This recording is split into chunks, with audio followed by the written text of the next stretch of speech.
The silence in the dining room of Marlowe's boarding house cracked open like a dry riverbed the moment Homer Blackwell pulled out the chair across from her and sat down without being invited. Louise Rourke did not look up from her plate. She had learned, in the 7 weeks she had been living at Marlowe's, that the less attention she drew to herself, the safer she remained.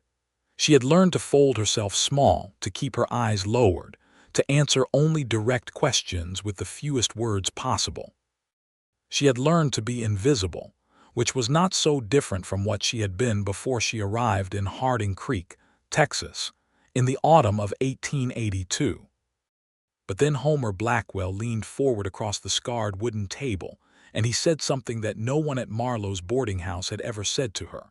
Not Widow Marlowe herself, not the 3 traveling salesmen who rotated through the rooms on the 2nd floor, not the schoolteacher from Ohio who ate her meals quickly and left, not a single soul in 7 weeks. He said, "Pardon me, ma'am, I don't believe I caught your name." The fork in Louise's hand stopped halfway between her plate and her mouth. The dining room around her seemed to compress, the yellow lamplight thickening, the sound of cutlery scraping against ceramic plates suddenly very loud. Her heart made a sound like a door slamming shut inside her chest, because those words, so ordinary on the surface, landed on her like a hand pressed flat against a bruise. Nobody had asked her name at the boarding house. Not one person. She had existed here as a shape at the table, a body that paid its $2 a week on time, that ate without complaint, that took up the smallest room on the 3rd floor with the window that faced the alley instead of the street. She had been a ghost wearing a brown dress, and ghosts did not require names. And now this man, this broad-shouldered, sun-darkened, amber-eyed cattleman she had never seen before tonight, was asking. She set the fork down slowly. She looked at him for the first time, and what she saw unsettled her in a way she was not prepared for. He was not attempting to intimidate her. He was not scanning her the way certain men did, tallying her worth in some private ledger. He was simply looking at her the way a person looks at another person, direct, unhurried, patient. "Louise," she said, and even that single word felt dangerous, felt like handing someone a key without knowing what door it opened. "Louise Rourke." He nodded, and the corner of his mouth turned up just slightly. "Homer Blackwell," he said. "I run cattle south of the Medina. Pleased to meet you, Miss Rourke." She had not told him it was Miss. But he had said it without presumption, without flirtation, without anything layered underneath it. And that alone made her breathe again. What neither of them knew in that moment, in the yellow lamplight of Marlowe's dining room, was that this exchange of names would pull both of their lives apart and put them back together in a shape neither of them had imagined possible. Louise Rourke had arrived in Harding Creek in September of 1882 on the afternoon stage from San Antonio, carrying 1 leather valise, a hat box that contained no hat, and a secret that could have gotten her killed in at least 3 counties across the state of Texas. She was 26 years old. She had dark auburn hair that she wore pinned tight against her head in a manner designed to discourage interest. She had green eyes that she kept pointed downward for the same reason. She was not timid by nature.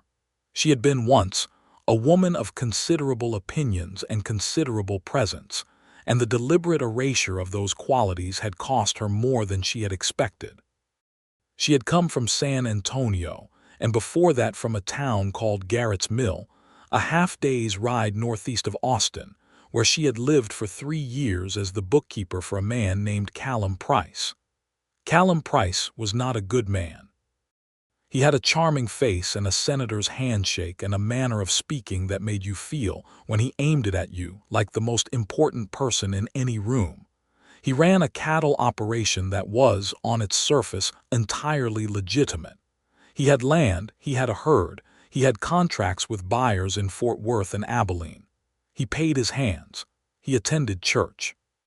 But Callum Price also ran a secondary operation that was invisible to most people, and visible only to someone who handled his numbers, which Louise had done with meticulous and growing horror for the better part of 2 years before she fully understood what she was seeing in his ledgers.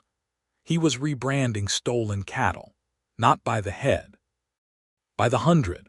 He had arrangements with men in 4 counties, men who moved stock across the Rio Grande, men who altered brands with hot irons in the dark of night, and the profits from this enterprise flowed through Callum Price's legitimate books in the form of fictitious livestock purchases that Louise had been recording faithfully, without knowing their true nature, for the first year of her employment.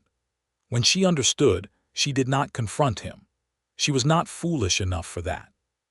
Callum Price had a temper that he kept leashed in public and let loose in private, and she had witnessed enough of what that temper could do to furniture, to doors, to the hands who displeased him, to understand that confrontation was not a strategy available to her.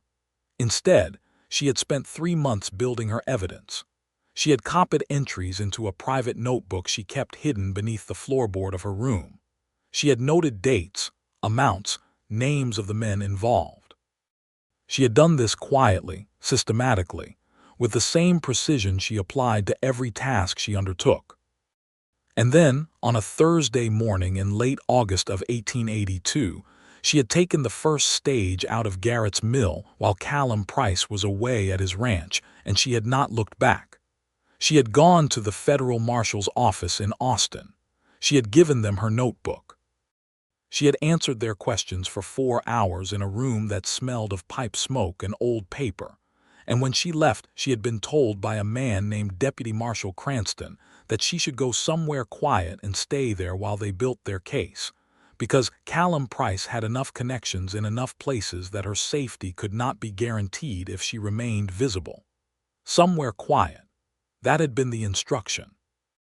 Somewhere quiet and unremarkable where a woman on her own would not attract attention. She had chosen Harding Creek, Texas, which was a town of roughly 400 people clustered around a railway spur and a cattle market, far enough from both Austin and San Antonio to feel remote, small enough that strangers were noticed but common enough with the cattle trade that a lone woman passing through would not be remarkable. She had intended to stay 2 weeks, perhaps 3. She had been there 7. She did not know why the case was taking so long. Deputy Marshal Cranston had given her no address to write to, no way of knowing what progress was being made. Every morning she woke in her narrow room above the alley and waited for some word that did not come, and every evening she sat in Marlowe's dining room and ate her meals in silence and watched the door. This was the woman sitting across from Homer Blackwell on the night of the 17th of October, 1882, when he asked her name. Homer Blackwell was 32 years old and had been running cattle in the hill country south of the Medina River for the past 8 years. He had built the Blackwell Ranch from 160 acres of rocky scrubland into something that now covered nearly 2,000 acres and carried a herd of close to 800 head. He had done this through a combination of hard work, careful husbandry, and a quality of strategic patience that was unusual in a young man, and had been remarked upon by older ranchers who might otherwise have dismissed him. He was in Harding Creek because the cattle market there offered terms he preferred over the brokers in San Antonio, and because his foreman, a seasoned Mexican vaquero named Ernesto Villa, had a sister who lived in the town, and to whom Homer delivered letters and small gifts whenever his route allowed. He had ridden in that afternoon, concluded his business at the market office, delivered Ernesto's package to Senora Maria Villa on the north side of town, and checked himself into Marlowe's boardinghouse because it was clean and reasonable, and had a stable out back where his horse could be properly attended. He had eaten dinner at Marlowe's many times over the past 3 years. He knew the widow's cooking, and he knew her habit of seating her guests at the same long table regardless of whether they wished for company. He was accustomed to the traveling salesmen with their samples cases and their practiced banter, and he was accustomed to the occasional solitary traveler who ate without speaking. But he was not accustomed to the woman at the far end of the table who had been eating her meal for the better part of 20 minutes without once raising her eyes, and who had a quality of stillness about her that was not peaceful, but rather the stillness of a person making a deliberate effort to occupy as little space as possible. He had noticed her immediately when he sat down. He had noticed her the way he noticed things that did not quite fit, not because she was beautiful, though she was, in a drawn and shadowed way that suggested she had been sleeping badly for some time, but because she had the look of someone carrying something heavy that she could not set down. He had asked her name because it seemed wrong not to. It seemed wrong that a person should sit at a table with other people and not be spoken to, should go entirely unacknowledged as though she were a piece of furniture. He had been raised by a mother who believed that every person deserved to be seen, and the habit had stayed with him. He had not expected the way she stilled when he spoke. He had not expected the tiny tremor in her hand before she set the fork down, or the careful, measuring quality of her gaze when she finally looked at him, as though she were calculating how much danger he represented. He had not expected Louise Rourke, but here she was. "You been in Harding Creek long, Miss Rourke?" he asked, because it was a natural enough question and he genuinely wanted to know. "Some weeks," she said. She picked up her fork again and turned it between her fingers without eating, a habit he suspected she was unaware of. "You come through here often, Mr. Blackwell?" "Few times a year," he said. "I run cattle south of here, Medina River country." She nodded. She knew enough about Texas geography to place that. "That's good land," she said.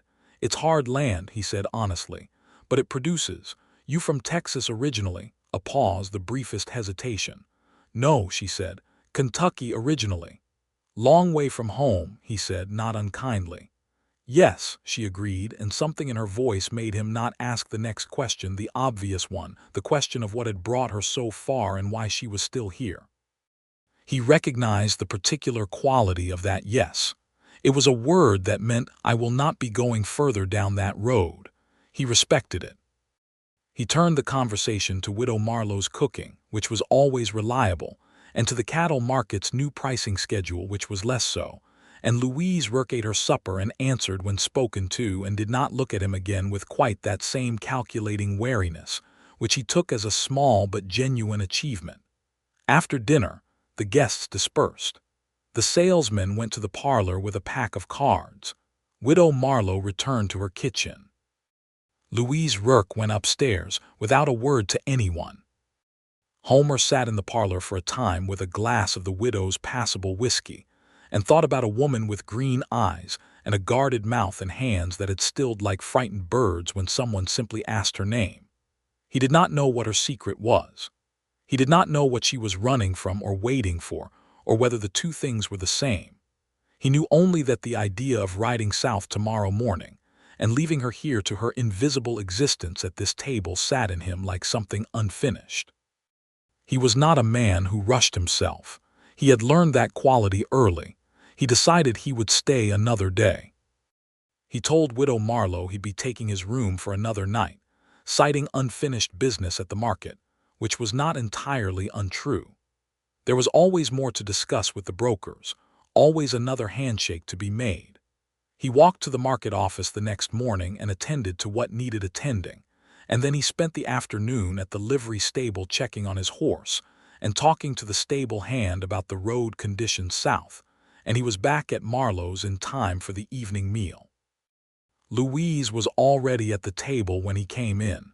She looked up when he entered, and something shifted in her expression, a flicker of surprise that she quickly contained. "Mr. Blackwell," she said, "I thought you would have ridden out this morning." "Had some more business to see to," he said, and sat across from her again. "Mind if I join you?" She looked at him steadily. "It's a communal table," she said. "So it is," he agreed. "But I'm asking anyway." Another pause, the guarded assessment. Then something very small and very careful happened at the corner of her mouth, something that was not quite a smile but was in the same family as one. "Sit down, Mr. Blackwell," she said. That evening they talked more. He told her about the ranch, about the Medina country, about the difficulty of water rights in a dry year, and the particular stubbornness of cattle who decided they did not wish to be moved. He told these things simply, without performance, and she listened with genuine attention, asking occasional questions that told him she was neither a fool nor a stranger to the realities of working land. She told him very little about herself. She told him she had worked as a bookkeeper. She told him she had come west 3 years ago looking for work that paid decently. She told him Harding Creek was a temporary arrangement, that she was waiting on something before she could move on, and she did not say what. He did not press her. He watched her hands relax gradually over the course of the meal, the white-knuckled grip on her fork loosening by degrees, and he thought that whatever weight she was carrying, she had been carrying it alone for long enough that she had forgotten what it felt like to simply talk to someone without calculating the risk. After dinner, she surprised him by suggesting they take a brief walk before the evening cooled entirely. He accepted immediately.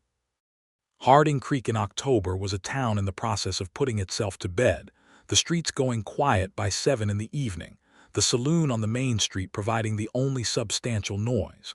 They walked along the boardwalk on the south side of Main Street, not too close, keeping the proper distance of new acquaintance, and the air was cool and smelled of dust and mesquite. "You said you had a foreman," Louise said. "Do you run the ranch yourself otherwise?" "Myself and Ernesto," he said. "I've got 4 hands. Good men we manage. You don't have family out there." "My mother passed 4 years ago," he said. "She's the one who pushed me west in the first place.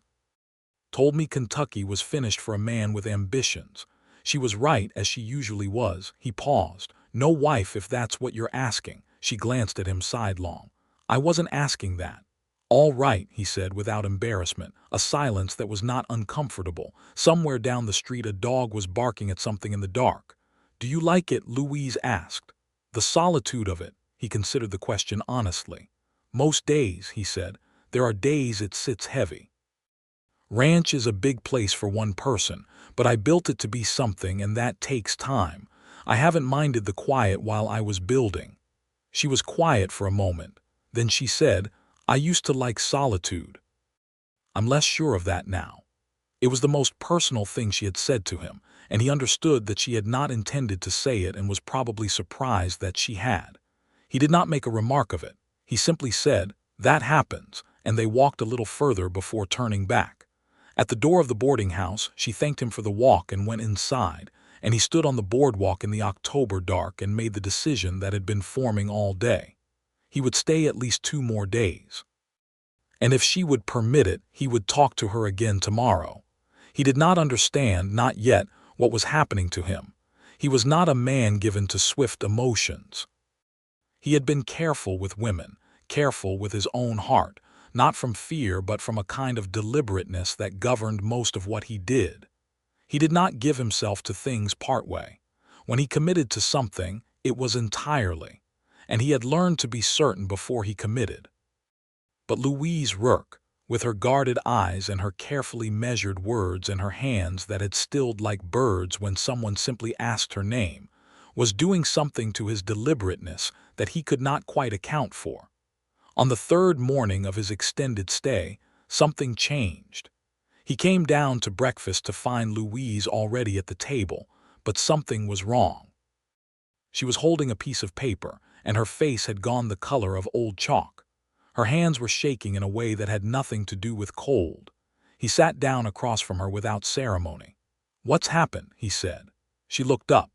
For a moment he thought she was going to fold the paper away and say nothing, to retreat behind the careful invisible distance she had maintained for 7 weeks. But something in his face, or perhaps the simple fatigue of carrying this alone, made her make a different choice. She pushed the paper across the table to him.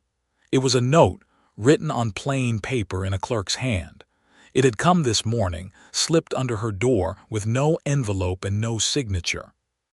It said, "He knows you're in Harding Creek. Moved up his timeline. Get out now." Homer read it twice. He set it flat on the table and looked at her.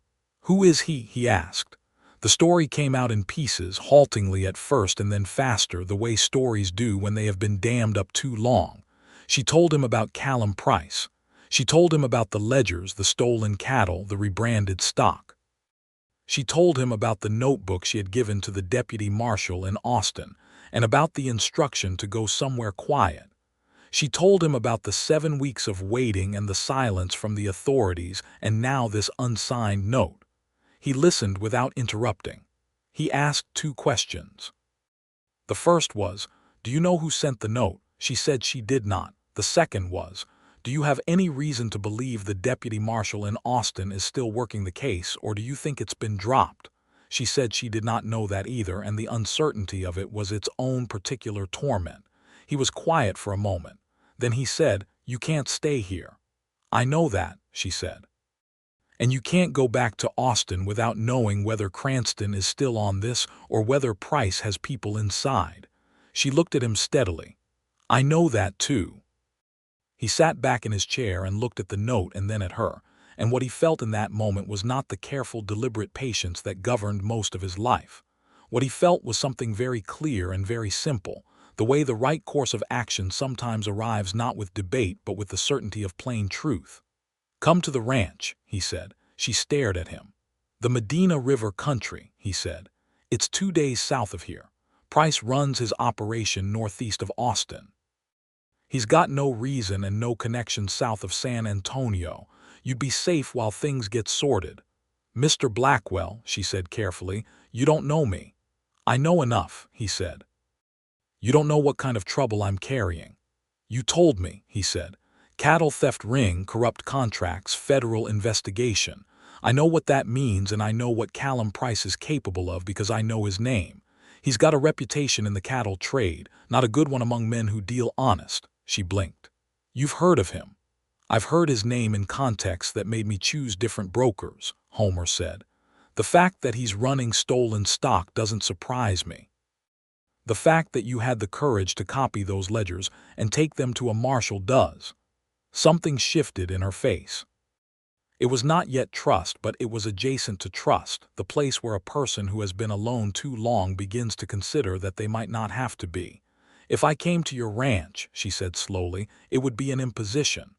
I've got a second bedroom in the house, he said, and a cook who comes 3 mornings a week. You'd be no imposition. It wouldn't be proper, she said. A single woman, a single man. Ernesto Vila's wife lives on the property, he said immediately, as though he had already anticipated this. She's been after me to have more company out there. She'd be glad of it. Louise looked at him for a long moment. The dining room was empty except for them. Widow Marlowe still in the kitchen, the salesmen already out to their roots. The note sat between them on the table like a small, malevolent thing. Why are you doing this? She asked. The honest answer which he gave her was, because you need somewhere safe and I have it, and it doesn't cost me anything to offer it. And because the idea of you sitting in this boarding house waiting for Callum Price's men to find you when they're apparently already looking doesn't sit right with me. She was quiet. She picked up her coffee cup with both hands and held it without drinking.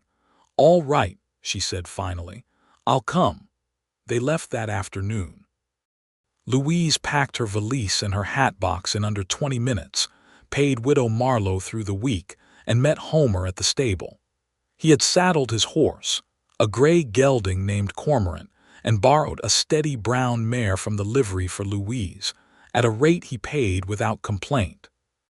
Widow Marlowe, who had been told simply that Miss Rourke was departing with a gentleman acquaintance for reasons of family emergency, watched from the door of the boarding house, with an expression that suggested she had seen stranger things and would not lose sleep over this one. They rode south out of Harding Creek in the mid-afternoon light, and Louise Rourke felt, for the first time in 7 weeks, that she was moving instead of waiting, and the distinction was enormous. The road south was a well-worn cattle trail that cut through rolling hill country, cedar and live oak on the higher ground and dry yellow grass in the lower stretches. The October air was cool and bright, and the sky was the particular deep blue that Texas managed in autumn that made the whole world feel clarified. They did not talk much in the first hours. There was a kind of ease in the riding itself, in the steady sound of hooves on packed earth and the creak of saddle leather, and Louise found herself breathing differently out here than she had in the closed rooms of Marlowe's boarding house. How did you know to believe me? She asked after they had been riding perhaps 2 hours. I could have been lying about all of it. You could have been, Homer agreed, but you weren't. How do you know? Because you didn't want to tell me, he said. People who are lying want to tell their story. People who are telling the truth don't want to because they know how it sounds. She considered this. That's a strange logic. It's worked for me, he said. And you don't think I'm a foolish woman who walked into something she didn't understand and made it worse by running? He glanced at her sideways. No, he said plainly. I think you're a precise and careful woman who understood exactly what she had found and made the only rational choices available to her given what she knew. The fact that the case is moving slowly isn't a failure of your choices. That's a failure of the system. She had not expected someone to say that. She had not expected someone to put it into those words, to see it so clearly and say it without qualification. The emotion that rose in her was sudden and unwelcome, and she pressed her lips together and looked out at the hill country and waited for it to pass. Thank you, she said, when she was certain she could say it steadily. I'm just telling you what's true, he said. They camped that night at a creek crossing he knew, a place where cottonwood trees hung over still water and the ground was level enough for comfort. He had provisions in his saddlebags, jerked beef and hardtack and dried apricots, and they made a small fire and ate without ceremony. The stars over the Texas hill country on a clear October night were extraordinary, a thing Louise had noticed before but never quite in this context, with the fire and the cottonwoods and the sound of the creek and Homer Blackwell sitting on the other side of the fire looking perfectly at ease in his own landscape. Tell me something about yourself that isn't about cattle, she said. He looked up. What sort of something? Anything, she said. Something real. He thought for a moment. My mother taught school in Kentucky until I was 12, he said. She read to me every night, serious books, history, philosophy, some poetry. I've never been able to shake the habit. I keep a crate of books under my bed. The hands think it's peculiar. What do you read now? Whatever I can get, he said. Last month it was Tocqueville, before that a history of the Roman Republic. Ernesto thinks I'm deeply eccentric. She was genuinely smiling now, the kind of smile that had nothing performed about it. Tocqueville in the hill country, she said. The man had interesting things to say about democracy, Homer said, and then looked at her with that direct, unhurried patience. Your turn. She wrapped both hands around her tin cup. I played the piano, she said, when I was a girl in Kentucky. My mother had an upright in the parlor and she taught me until I was good enough to teach myself. I was very serious about it. When I was 17, I thought about going to study music formally. She paused. That didn't happen. Why not? My father died, she said simply. I needed to work. The bookkeeping was faster to learn than music was to teach. Do you still play? I haven't played in 4 years, she said. There's usually no instrument available and the circumstances of my recent life haven't encouraged music much. He looked at her steadily. There's an upright piano in my front room, he said. My mother's. It needs tuning, but it plays. She looked at him across the fire. The light made shadows of his face, and his eyes were very serious, and she felt something she had not felt in a very long time, the particular sensation of being seen accurately, of being known for something true about herself rather than something useful or threatening or inconvenient. You're a strange man, Homer Blackwell, she said softly. I've been told that, he said. Get some sleep. We've got a long day tomorrow.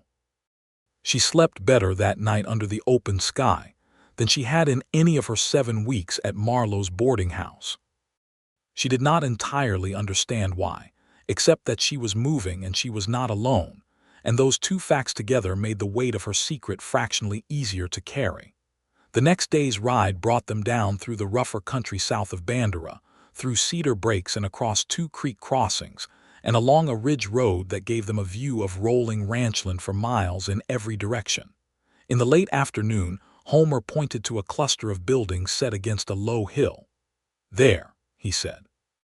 The Blackwell Ranch was not a large establishment in terms of its buildings.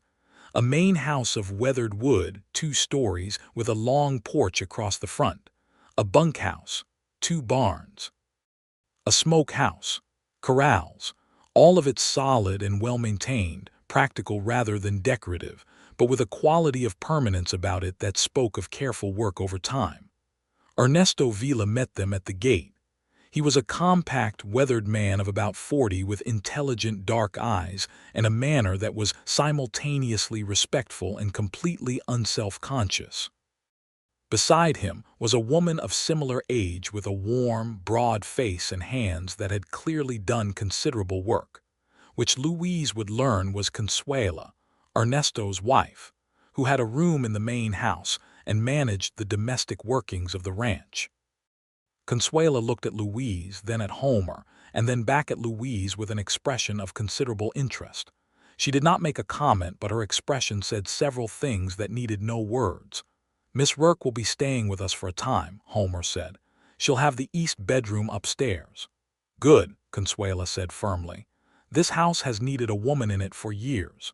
She gave Homer a look that communicated she had been saying this specific thing for years. "Consuela," he said mildly. "Come inside, Miss Rourke," Consuela said, ignoring him entirely. "I'll show you your room. Are you hungry? Of course you're hungry. You've been riding 2 days." Louise followed her inside with a feeling that, had she allowed herself to name it honestly, she might have called relief. Something about being absorbed into another person's capable management was, at this moment, enormously welcome. The east bedroom was a good-sized room with a window that looked out over the corrals and the hill beyond. There was a proper bed with a quilt, a washstand, a chest of drawers. On the wall someone had hung a small framed print of a river landscape, English in style, entirely incongruous with the Texas hill country visible through the window, and Louise found it oddly charming. She unpacked her valise and her hatbox. She washed her face and hands. She sat on the edge of the bed for a long moment and tried to take stock of where she was and how she had arrived here. She was at a ranch in the Medina River country, south of Bandera, Texas, at the invitation of a man she had met 3 days ago in a boarding house dining room, a man who had asked her name when nobody else had bothered, a man who had read Tocqueville and kept books under his bed and had believed her story without interrogating it, and had offered her safety with a straightforwardness that she could not find a hidden motive in, though she had looked. She was 30 years too young and 3 lives too practical to romanticize the situation. She was here because she had needed to be somewhere else. That was the whole of it. She almost believed that. The days at the Blackwell ranch fell into a pattern faster than Louise had expected. She rose early, ate breakfast with Consuela, and spent the mornings at the small writing table in the parlor composing letters. She had written to Deputy Marshal Cranston twice since arriving, and had received one brief reply indicating the case was ongoing and that she should remain in her current location, which was both reassuring and maddening. In the afternoons, she helped Consuela where she could, which Consuela allowed only in specific areas, being fiercely protective of her own domain in the kitchen but grateful for help with mending, and with the accounts, since Consuela handled the household purchases and had a system that was functional but laborious. Louise reorganized the household accounts in 3 days, producing a clear ledger that Consuela examined with the expression of a woman who has been vindicated in some long-standing argument with an absent party. Homer was out on the range most of each day with Ernesto and the hands. He came in for supper, and sometimes for the noon meal if the work was close. He and Louise talked at meals and sometimes on the porch in the evenings, and the conversations ranged widely, across books and history and the state of the Texas cattle industry, and the question of land rights and the nature of the law in a place still finding its shape. He was, she discovered, a man of genuine intellectual curiosity. He had opinions and he held them with conviction, but without the rigidity that made some opinionated people impossible to talk to. He was willing to be argued with. He was willing to be wrong. He listened. She began to look forward to the evenings on the porch in a way she recognized as significant and chose not to examine too closely. On her 6th day at the ranch, she found the piano. She had been in the front room before, but she had not gone to the far end where it sat against the wall under a length of canvas. She lifted the canvas and found a solid, upright piano, clearly old, clearly well-loved in its time, with a few yellowing keys but an otherwise intact keyboard. She sat on the bench and pressed a key experimentally. It was flat, but not mortally so. She played a scale. Then another, adjusting her ear to the instrument's idiosyncrasies. Then, without thinking about it, she began to play, something she had known from childhood, a simple piece by Schubert that her mother had liked, and the sound of it in the quiet afternoon house was startling and strange and very beautiful. She did not hear Homer come in from the range early. She did not hear him stop in the doorway of the front room. She played for 20 minutes, working through pieces she had not touched in years, and when she finally stopped and turned, she found him standing there with his hat in his hands and an expression on his face that she could not entirely read. "I'm sorry," she said immediately. "I should have asked." "No," he said. "Please don't apologize. My mother would have been very glad to hear it played." She stood up from the bench. He walked across the room and ran his hand along the top of the piano in a gesture that was clearly habitual, clearly tender. "She played it herself," he said. "Not well, but she loved it. She hauled it from Kentucky to Texas in a wagon, and everyone told her she was out of her mind and she didn't care at all." Louise looked at the piano and then at Homer and felt the particular ache of understanding something important about a person. "She sounds remarkable," she said. "She was the most determined person I have ever known," he said. He looked at Louise. "You play beautifully."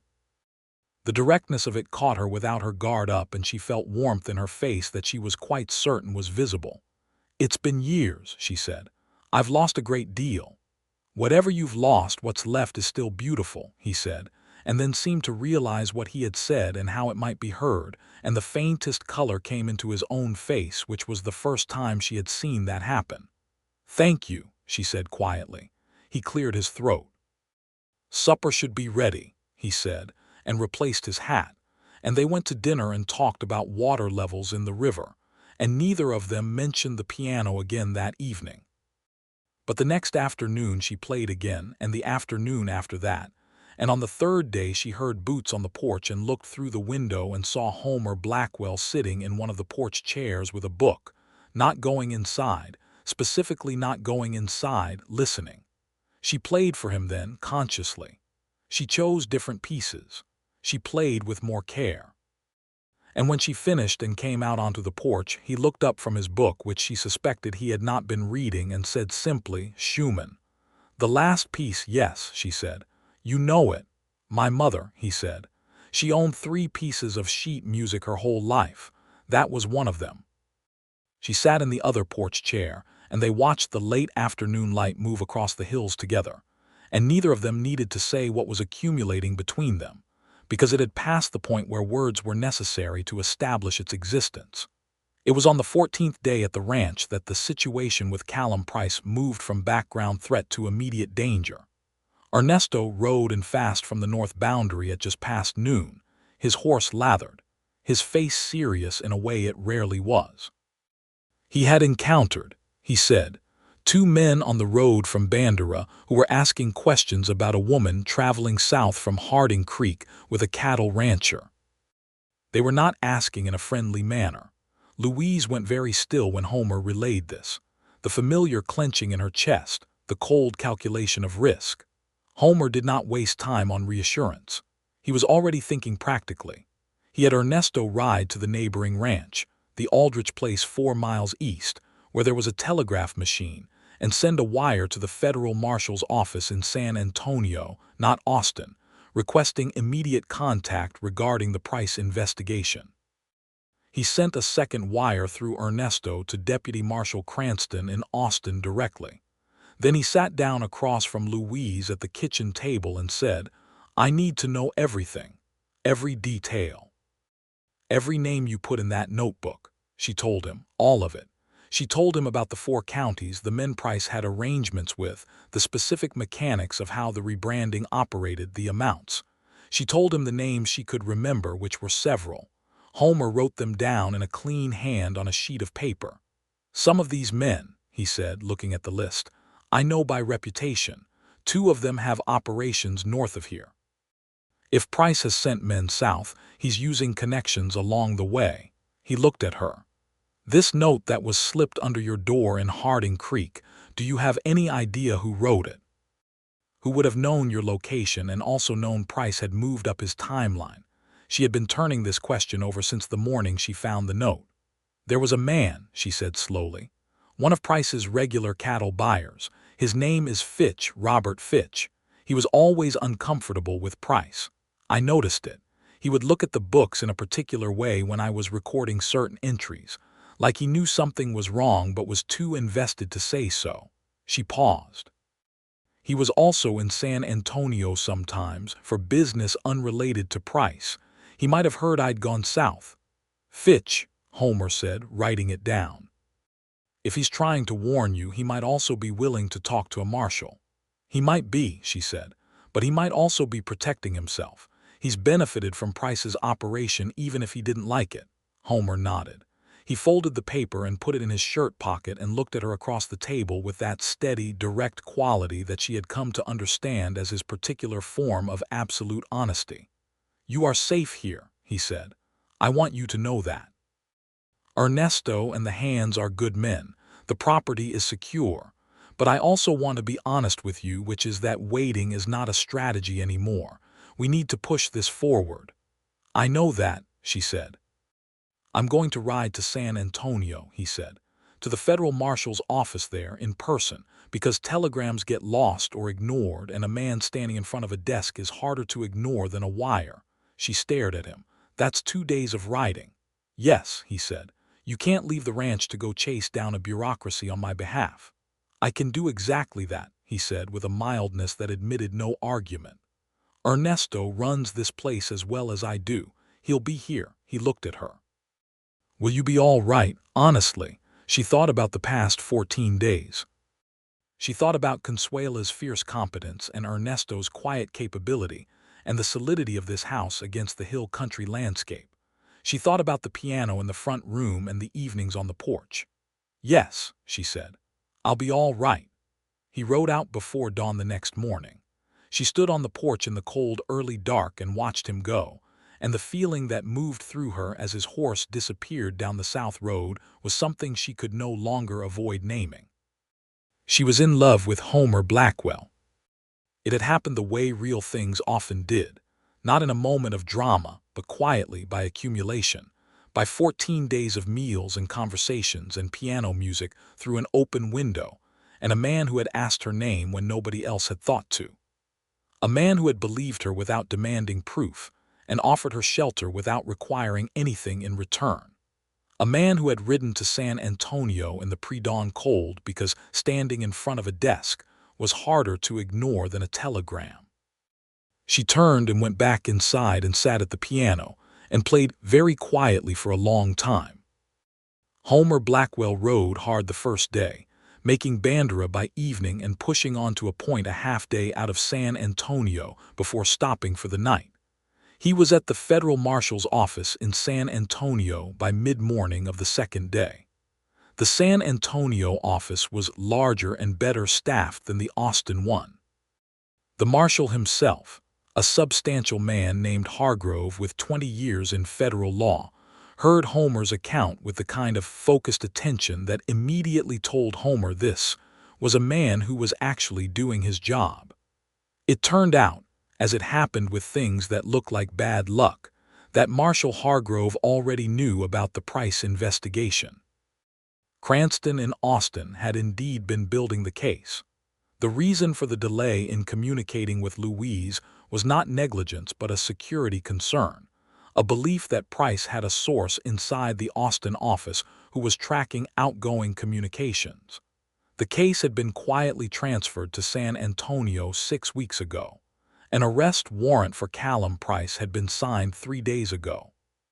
Price had, in fact, already been taken into custody the morning of that very day in Fort Worth, where he had gone to conclude a transaction and where 2 federal deputies had been waiting for him. Homer sat in the straight-back chair across from Marshal Hargrove and let the information settle. The men he sent south, Homer said, looking for Miss Rourke. We're aware of them, Hargrove said. We'll pick them up. Without Price directing the operation, they'll scatter. They were hired for intimidation, not for anything more serious. But I'd recommend Miss Rourke stay where she is for another week or two while we round up the loose ends. She'll need to come to San Antonio to testify, Homer said. Yes. When we're ready for her, we'll send word officially. It shouldn't be more than 4 to 6 weeks. Hargrove looked at him with the calm appraisal of a man who had seen many situations. She's safe where she is. She's on my ranch, Homer said. She's safe. He rode back faster than he'd come, pushing Cormorant hard, arriving at the ranch at dusk on the second day to find Louise on the front porch with a shawl around her shoulders and a lamp on the small table beside her, reading or pretending to read. She stood up when she saw him ride in through the gate, and the way she stood told him everything he needed to know about what she felt, even before he swung down from the horse and walked up to the porch steps. He told her everything. Price arrested. Warrant signed. Men sent south already losing direction. Her testimony needed in 4 to 6 weeks in San Antonio. She sat back down in the porch chair as he spoke, and by the time he finished she had her hands pressed flat against her thighs in a way that spoke of enormous effort to maintain composure. It's over, she said. The worst of it, he said. You still have to testify, but you're not in danger anymore. She pressed her hands harder against her thighs and looked out at the dark hill country and did not speak for a moment. When she did, her voice was very steady and he understood it had cost her something to make it so. I have been afraid, she said quietly, every single day for 4 months. I want you to know that. I have been afraid every day, and I did not let myself feel it because feeling it would have made it impossible to function. And right now I am going to feel it for just a moment, and then I am going to stop. He sat on the porch step across from her and waited. He did not try to reduce it or redirect it. He let her feel it. She sat with her hands pressed flat and looked at the dark hills and felt 4 months of held fear move through her, and he watched her do it and did not look away, and after a time she drew a long breath and her hands relaxed. All right, she said. That's done. Good, he said simply. They sat in silence for a time. The night sounds of the hill country moved around them, crickets and the distant call of an owl and the sound of the corral settling. Homer, she said. He looked up. She was looking at him directly, the full force of those green eyes with nothing strategic behind them, no calculation, no protective distance. Just Louise Rourke looking at him the way she had been privately looking at him for days. What happens now? She asked. He understood she was not asking about the legal case. He was quiet for a moment, being certain of himself the way he was always certain before he committed to anything, because he did not do things partway. That depends on what you want to happen, he said. If you want to stay here through the testimony and then move on to somewhere new, I'll help you do that. I'll give you a reference, I'll help you find a position. I'll do whatever is useful. He paused. And if you want something else, you should know that what I feel about you is not a passing thing. What do you feel? She asked, and her voice was quiet and entirely direct. I feel, he said carefully, that I have spent 14 days watching you be brave and precise and stubborn and kind and funny when you forget to be serious. And I have spent those same 14 days trying to be patient about it. And I am finding patience considerably harder than usual. She looked at him. The lamplight was warm between them and the October night was cool and the hill country stretched away in every direction. I have never, she said, in my adult life allowed someone to see me clearly. I have always managed what people knew about me. It felt safer. She paused. You see me clearly, Homer Blackwell, and I am not afraid of it. I don't know what to do with that precisely, but I know it means something. He stood up from the porch step and came to stand before her chair and looked down at her, and his face had shed all of its usual careful restraint, the full directness of what he felt perfectly visible and without apology. Stay, he said. Not because you have to. Because you want to, stay and see what this is. She looked up at him for a long moment. Then she reached out and took his hand, which was large and calloused from rope and work in Texas sun, and held it in both of hers. All right, she said. I'll stay. The weeks that followed were some of the most remarkable of Louise Rourke's life, and she had lived a life that included a considerable amount of material. She stayed at the Blackwell Ranch not as a hidden refugee, but as a woman in a recognized and honest situation. Consuela was delighted in a manner she made no effort to conceal. Ernesto was quietly approving. The hands treated her with the respectful courtesy of men who understood that the boss was serious about this, and there was no ambiguity about that once it was clear. Homer courted her with the same methodical seriousness he applied to everything, which meant he was not given to theatrical gestures, but was given to consistent, attentive, particular ones. He brought her books he thought she would like. He asked her opinion on ranch decisions and genuinely considered what she said. He joined her on the porch in the evenings and talked to her about everything and listened with the full quality of his attention.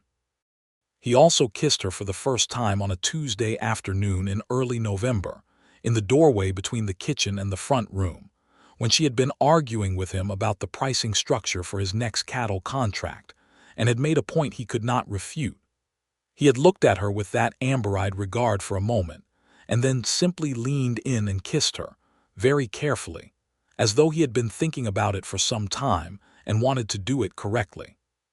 She kissed him back without deliberation, and whatever force was left of her habit of keeping people at careful distance dissolved entirely in that moment, without violence, without drama, the way ice melts in a warm spring, simply and completely. "You did that to shut me up," she said when they separated. "I did not," he said. "You're still going to be right about the pricing. I'm planning to concede the point." He looked at her with that steady warmth that had undone her entirely. "I did that because I have been wanting to since the second night in Harding Creek." "The second night," she said. "We had only just met." "Yes," he agreed. "I'm aware." In the second week of November, Louise received the official summons to San Antonio to provide her testimony before the federal court in the Price case. Homer rode with her. They were gone 4 days, during which time Louise spent 2 full days in a court building on Commerce Street being questioned by federal prosecutors, while Homer waited in the corridor with the patience of a man who was completely confident in the outcome. The testimony was given and accepted. The case against Callum Price was, the prosecuting attorney told her afterward, one of the strongest the federal court had seen for a cattle theft operation of this scale. With her evidence and 2 others who had come forward following Price's arrest, including, she was told, a man named Robert Fitch who had indeed decided that the better side of his conscience was worth some discomfort to his business interests, a conviction was essentially certain. She walked out of the federal court building into the San Antonio afternoon sunshine with Homer beside her and felt, for the first time in 4 months, like a person without a weight attached. "Done," she said. Homer took her hand in his there on the Commerce Street boardwalk in the autumn Texas sun and held it without any self-consciousness about who might see. "Done," he agreed. "Let's go home." The word home landed in her chest like something settling into a space that had been waiting for it. They rode back to the Medina River country on a clear November day with the hills brown and gold around them, and the sky very wide and blue. And when the Blackwell Ranch came into sight against the low hill, Louise felt a recognition that she had not felt about any place in a very long time. That evening, Homer asked her to marry him. He did not do it with elaborate ceremony. He did it at the kitchen table after supper, with Consuela diplomatically absent in the front room, and the lamp turned low, with the straightforwardness that was his nature. He said, "I know this has been fast by the calendar. I know 4 weeks is not a long time, but I know my own mind and I think you know yours, and I think what's between us is not a small thing, and I don't want to manage it cautiously when caution isn't what the situation requires." He looked at her steadily. "I would like you to be my wife, Louise Rourke. I think we'd be very good together, but I won't press you, and if you need more time I will give you as much as you want." She looked at him across the table in the lamplight for a long moment. She thought about a woman who had made herself invisible in a boarding house for 7 weeks, and a man who had thought to ask her name. She thought about what it meant that a single question, the most ordinary of social courtesies, had felt to her like a revelation. She thought about the kind of life she had been living before Harding Creek, and the kind she might live from this moment forward. She thought about Homer Blackwell, who read Tocqueville under the Texas stars and kept books under his bed and rode to San Antonio at first light, because standing in front of a desk was harder to ignore than a telegram. "Yes," she said. "Homer, yes." They were married in Bandera on the 15th of December, 1882, at the county courthouse, with Ernesto Vila and his wife Consuela as witnesses and the county judge, a pragmatic man named Henderson, officiating in a ceremony that was brief and entirely adequate to its purpose. Louise wore a dark blue dress she had bought at the general store in Bandera, which was not a wedding dress but was the finest thing available and suited her well. Homer wore his good coat and a new collar that Consuela had insisted upon. Ernesto cried, which he denied until it became pointless to deny it. They ate dinner at the hotel in Bandera afterward, the four of them, and Homer ordered wine, which the hotel produced from somewhere in its depths, and they toasted in the warm dining room while the December wind moved outside. "To names," Homer said, raising his glass, and Louise looked at him with an expression that was private and perfect and required no translation. They returned to the ranch that evening, and it was, Louise thought, exactly right. No fanfare, no performance, just the ranch in the winter dark with the lamp in the window and the sound of the horses in the corral, and Homer Blackwell holding the door open for his wife. The first year of their marriage established the pattern of the years that followed, and the pattern was this: they were partners. Not in the careful, negotiated sense of people who have divided territory and agreed to respect each other's borders, but in the genuine sense, the sense where two people's different strengths produce something more capable than either would be alone. Louise took over the ranch accounts fully, reorganizing 3 years of Homer's functional but inefficient records into a system that revealed where the operation was losing money and where it could be expanded. She identified 2 new revenue streams that Homer had not considered: a breeding arrangement with a neighboring rancher for the ranch's best bull, and a supply contract with the new hotel in Bandera that wanted reliable beef for their kitchen at a fixed monthly price. Homer was not too proud to acknowledge when someone else saw something he had missed. He was also not too careful to change when change was clearly right. The ranch's finances improved substantially within 6 months of Louise taking them in hand. She also planted a kitchen garden in the spring, which she tended with methodical care, and traded the surplus produce with Consuela's friends in the Mexican community nearby, building small relationships and social connections that were genuinely valuable and also, she admitted to herself, simply enjoyable. She had been alone for a long time, and she had an appetite for community that she had not known was hungry until it began to be fed. Homer, for his part, was a husband of the kind that Louise had not dared to expect. He was present, genuinely present, not performing domesticity but actually inhabiting it. He came home at the end of a working day and brought his full attention with him. He continued to talk to her about everything, to seek her opinion, to argue with her cheerfully when he disagreed, and to concede honestly when she was right, which was, in her assessment, a reasonable proportion of the time, and in his assessment perhaps somewhat more than that. He also, and this was a small thing that was not small, continued to sit on the porch in the evenings when she played the piano with the window open, and continued to listen with that quality of attention that meant he was not merely being polite. In the second year of their marriage, in the spring of 1884, their first child was born. A boy, healthy and loud, whom they named Thomas after Homer's grandfather, and who arrived on an April morning with Consuela in attendance, and the practical no-nonsense competence that Consuela brought to everything she undertook. Homer held his son for the first time with the expression of a man who has encountered something entirely outside his previous categories of experience, and is revising all of them simultaneously. Louise watched him and felt a fullness that she had no previous unit of measurement for. Thomas Blackwell grew into a vigorous and curious child who had his mother's green eyes and his father's stubborn patience, and who learned to walk between the corrals and the main house, and to follow Ernesto around with the earnest purposefulness of a person who considers himself fully qualified for any task being performed by an adult. The Price verdict came down in the spring of that year as well. Guilty on 12 counts, 20 years in federal prison. The associated members of his operation received various sentences according to their involvement. Robert Fitch, who had cooperated fully, received a fine and a probationary period, which was, Louise thought, perhaps lenient but probably not unjust given that without him she might not have known to run when she did. She read the news in the San Antonio paper that Homer brought back from a supply run, sitting at the kitchen table with Thomas on her lap, making exploratory attempts to eat the newspaper, and she felt the final unlocking of something she had not quite realized was still locked. Homer watched her from across the table.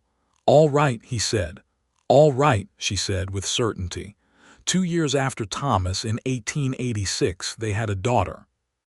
They named her Ruth, after Homer's mother, and Ruth arrived in July with the same decisive energy as her brother, but a considerably different temperament, being from her earliest weeks a person of strong aesthetic opinions and a consuming interest in anything musical. Louise, who had been playing the piano throughout both pregnancies and continuing through Thomas's early years, now had a daughter who at 18 months would cry with genuine distress if the piano stopped, and who by the age of 3 was standing beside the bench picking out single notes with concentrated seriousness. "Lord help us," Ernesto said, when Ruth was 4 and had managed her first recognizable melody, something Louise had played repeatedly during her pregnancy, a piece of Schumann she loved. "She's going to be a musician." "She's going to be whatever she decides," Louise said, but she said it with a smile that agreed with Ernesto completely. Homer had the piano professionally tuned that year, arranging for a tuner to make the trip from San Antonio, which was both expensive and logistically complex.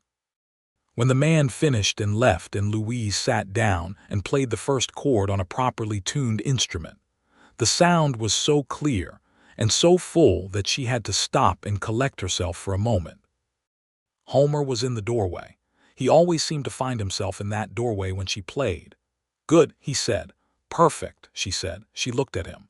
"You arranged that for Ruth." "I arranged it for you," he said. "Ruth benefits from the arrangement." She stood up and crossed the room and kissed him with a directness she had learned from years of being married to a direct man, and he held her with the ease of someone who has held the same person for many years and has not in those years taken it for granted. Thomas at 5 was already Ernesto's devoted shadow, having decided with complete certainty that he was going to be a cattle rancher, and seeing no reason to delay his education. Ruth at 3 was playing melodies. Louise at 32 was happier than she had been at any point in her previous life, and when she thought about the woman who had sat at Marlowe's boarding-house table for 7 weeks without anyone asking her name, she felt for that woman a compassion that was also a kind of gratitude, because everything that woman had endured had led directly to this. The ranch continued to grow. Homer's patient strategic thinking produced results over years in the same way it produced results over days. Steadily, without drama, building on what was solid. By 1887, the Blackwell operation covered nearly 4,000 acres and ran a herd of close to 2,000 head, making it a substantial operation for the Medina River country. He had added 2 more hands, and Ernesto had been formalized as a partner in the operation, which Homer had done with the straightforward logic that Ernesto had been building this alongside him for years and deserved to have that acknowledged in legal terms. Ernesto had looked at the partnership papers for a long moment when Homer presented them and then looked up and said, "You took long enough." And Homer had said, "I know." And that was the entirety of a conversation that was, in its own way, as significant as a formal ceremony. Consuela had cried again. She continued to deny it. Louise became involved in the Bandera community in ways she had not anticipated when she first arrived as a woman in hiding. She helped establish a lending library through the church, donating 3 crates of books from the ranch's collection and organizing a subscription system. She corresponded with women in other communities about schooling options for children in the rural hill country, contributing to a push for a proper school in the Medina River area that eventually succeeded in 1888. She taught piano to 5 children in the community, including 2 of Ernesto and Consuela's grandchildren who visited in summers, at no charge, because she remembered what her mother had taught her and felt the obligation to pass it forward. In the spring of 1888, just as the school question was being resolved, and Thomas was 7, and Ruth was 5 and learning to read with a ferocity that deeply satisfied both her parents, Louise found that they were expecting again. She told Homer on a May evening on the porch, with the hill country softening in the late light, with the sound of Thomas and 2 of the Hand's children running somewhere behind the barn, and Ruth visible through the window at the piano picking out her scales with grave precision. Homer was quiet for a moment when she told him. Then he reached across and took her hand the way he had taken it on Commerce Street in San Antonio 5 years ago, and held it without any need to perform the emotion he felt. "Thomas has been asking for a brother," he said. "Has he?" Louise said dryly. "Specifically a brother," Homer said. "He's been very clear about this." "Well," Louise said, "I can make no promises. This child was born in December of 1888, on a cold night with the first real frost of the season on the ground, and Thomas's petition was granted. Another boy, whom they named James, who was from his first hours a placid and satisfied soul who regarded the world with a benign curiosity that delighted everyone who met him. Thomas was 7, and therefore profoundly authoritative on the subject of what James would need to know. Ruth was 5, and divided between mild resentment of the disruption and genuine fascination with the small new person who had appeared. Louise lay in the bedroom that had once been described to her as the guest room and was now so thoroughly her room, her house, her life, that the original description seemed to belong to a different world, and held her 3rd child and listened to Homer reading to Thomas in the next room, the boy's voice asking questions at intervals, sharp and interested, and felt the wholeness of it settle around her like something that had taken years to build and was, at last, complete. Not finished, complete. The distinction mattered. A thing that was finished was done. A thing that was complete was whole within itself and still capable of growing. She thought about names. She thought about how much could turn on such a simple thing. She thought about sitting at a long wooden table in the yellow lamplight of a boarding house dining room, folded small and invisible, moving through the days like a ghost in a brown dress, and a man she had never met sitting down across from her and saying, as though it were the most natural thing in the world, because to him it was, "I don't believe I caught your name." She had given it to him carefully, like a key. She had not known then what door it would open. She knew now, everything. It had opened everything. Thomas appeared in the doorway, released from his reading by his father for one last look at the new baby before bed. He was a sturdy, serious-faced boy with his mother's green eyes and his father's quietness, and he looked at James with the expression of a person taking on a significant responsibility. "He's small," Thomas said. "You were small," Louise said. "I don't remember that," Thomas said skeptically. "I remember it clearly," she said. He thought about this and apparently decided to accept it on her authority. "He'll be able to ride by the time he's 4, he informed her. "Ernesto says so." Ernesto would know, Louise agreed.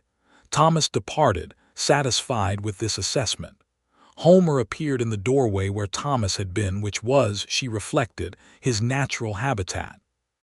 He came and sat on the edge of the bed and looked at his wife and his youngest son with the expression that was entirely his own, that she had been reading for 6 years and still found new things in, that quality of unhurried abundance of a man who had committed entirely to what he loved and was entirely content to have done so.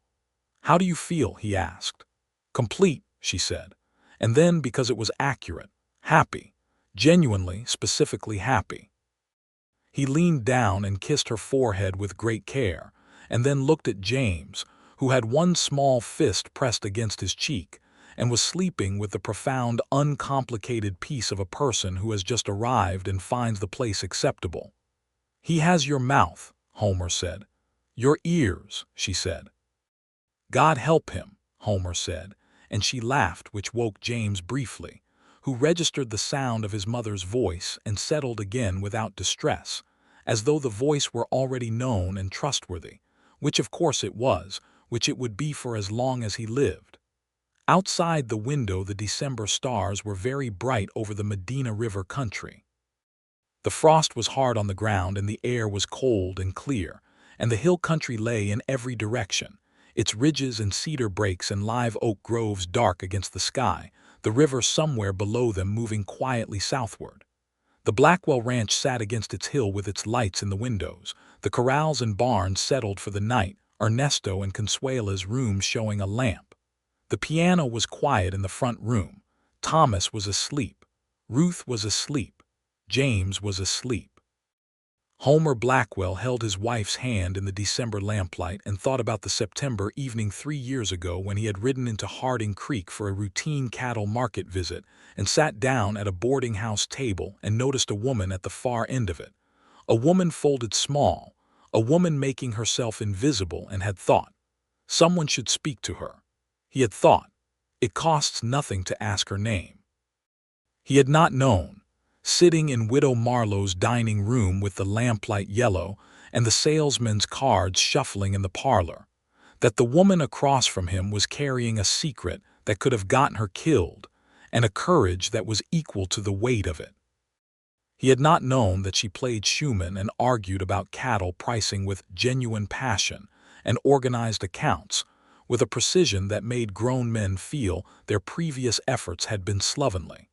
He had not known that she would reorganize his life along with his ledgers, and that he would be profoundly and completely grateful for both. He had known only that a person at a table deserved to be asked their name. Everything else, the 6 years of marriage and the children and the ranch growing under their joint attention, and the piano tuned and playing and the evenings on the porch and the books and the arguments and the laughter and the grief when it came, as it always did, and the returning to each other after every difficulty, had followed from that one ordinary act of decency as naturally as water follows a river's course, as inevitable as sunrise, as simple as a name. Louise Rourke. That was who she had been. Louise Blackwell. That was who she was, both of them true, both of them hers. She looked at her husband in the lamplight and felt the complete warmth of it, the specific and irreplaceable warmth of a life that had been built by two people out of the raw materials of courage and honesty and the daily choice to remain. "Homer," she said. He looked at her. "Thank you," she said, "for asking." He knew exactly what she meant. He had always known exactly what she meant. That was, perhaps, the whole of it right there in that fact, the extraordinary, ordinary grace of being known. "Thank you," he said, "for answering." Outside, the Texas winter stars burned cold and clear above the Medina River country, above the ranch and the corrals and the sleeping children, above Ernesto and Consuela's warm light, above the piano in the front room and the books under the bed and the ledgers in the desk, and all the evidence of two lives thoroughly and completely entwined. Homer Blackwell stayed. Louise Rourke had come home. Their children would grow up in a house where names were asked and answered and honored, where people were seen, where the piano played and the books were read and the work was done with care, and the love was not performed but simply, continuously, unambiguously present. That was the whole of the story, and it was enough. It was, in fact, more than enough. It was everything.